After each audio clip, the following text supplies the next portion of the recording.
It's about finding the needle in the haystack.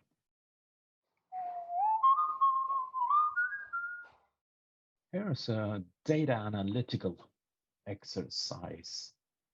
Try to figure out the length a YouTube clip should have in order to make people interested. If you Google that, you will figure out that quite a lot of data scientists have figured out that we drop out pretty easy, pretty fast. So the average time for a good video should be something like 7 minutes, at least not longer. And then try a really good movie, like for instance, House of Cards. Well, I saw the second season of House of Cards actually 16 hours, nearly in a row.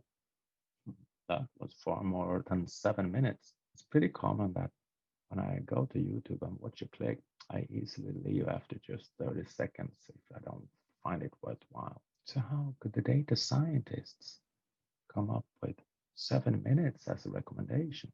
Here's a really good example on something tremendously important when everything becomes digital and we collect all these data points.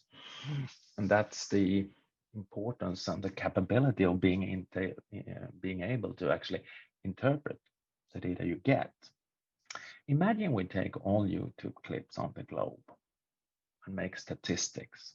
We can make statistics on nearly everything if we just have enough numbers, so to speak. And then we make some kind of curve on when do people drop out. And then by definition, we will get a result. And I guess the result that data scientists have come up with is something like 7 minutes. But that's not actually the relevant thing here, as you already know. The relevant thing is to make a good video. And if you make a good video, you can make it 16 hours long. If you make a terrible video, it should not be more than, well, 30 seconds might be far too long for it. So it's not about length. What the scientists have made is actually a correlation.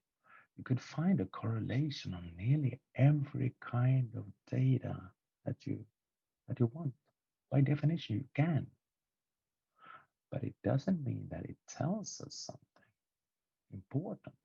And the more digital we become, I guess, the more this we easily will find, unless we have people that know what's behind the numbers and can use it in order to make relevant interpretations. But it's not about collecting data and making statistics. It's about finding the needle in the haystack. That is nothing math in itself can do for you. You gotta be involved when you interpret data.